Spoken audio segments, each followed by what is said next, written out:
and welcome to the final third. We are three football enthusiasts who will be bringing you content dedicated to everything about the world of football. We will be talking about the latest transfers, the Wonder Kids, transfer rumours and much, much more. Today's episode is all about those transfers that have gone under the radar so far this summer and that have potentially had a massive impact on the leagues and clubs that they have moved to. Right, so the first player on our list is Jonathan David. So Jonathan David has just moved from Gent to Lille. The fee reported for him is 27 mil. Okay, so he's only 20. He's a 20-year-old from Canada. If you don't know much about him, I think that's broken a Canadian record as well, also, isn't it? It has, yeah. Alphonso Davies used to hold the record for the most expensive Canadian. Now it's been broken by Jonathan David. That's quite a big deal.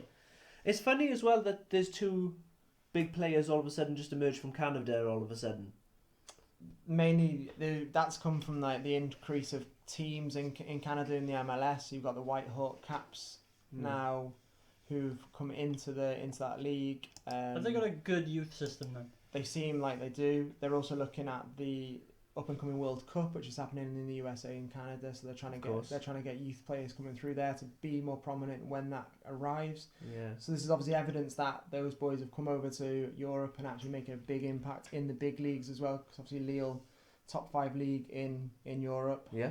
I think a few other teams are looking at him as well, to be honest.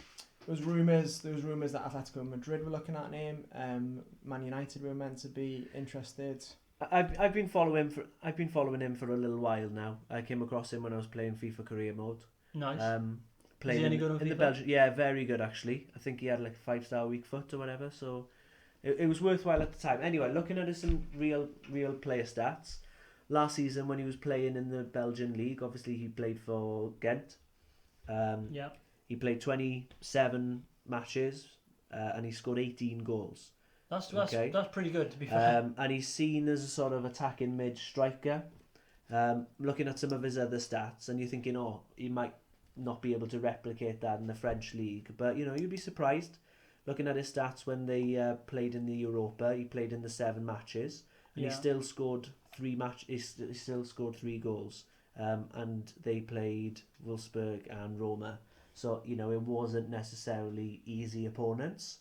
So I'd like to think that this is a nice little step up for him in difficulty. So he's not considered an out-and-out striker then? Because he's been given the number 9 shirt. Yeah. Quite a versatile player, isn't he? Obviously, Lille have used that money from Pepe deal last year to Arsenal, so they've got a bit of money to splash. Yeah. He looks like someone that could play across the front 3, even maybe in that attacking mid position.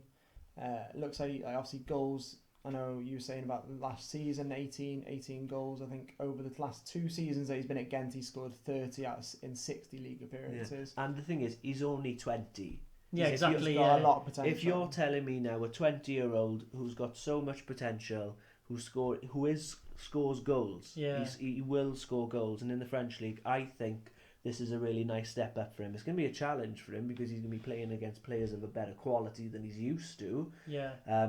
Because I at one point said I'd have loved to have seen him in the Prem, but I think that's maybe too much for him, especially of a 20-year-old. No, maybe in the future though.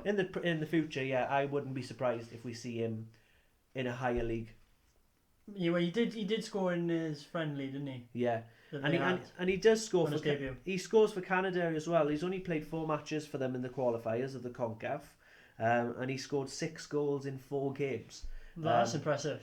So he is a player that's ready to make the next big move. So how many goals do you reckon he'll score next season? In the French this league, season, I should say.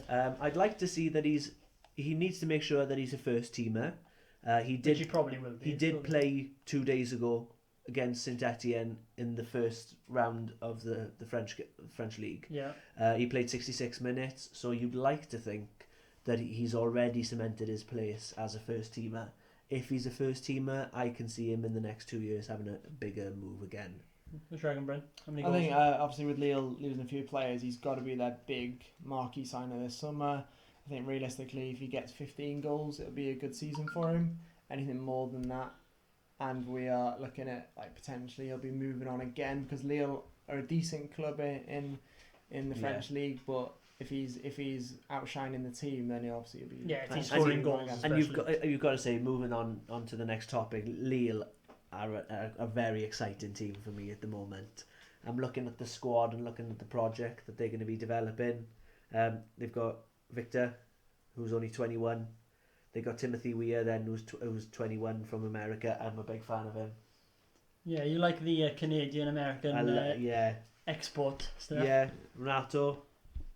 Renato Sanchez obviously moving from Bayern Munich, ex-Swansea City, where he didn't have the greatest of times. Yeah. It's exciting for me. It's The project. exciting. I like Lille a lot. I'm going to be keeping an eye on them this year. Yes, and what do you think about Jonathan David? Let us know in the comments. Don't forget to subscribe as well for our next, and we'll see you next time.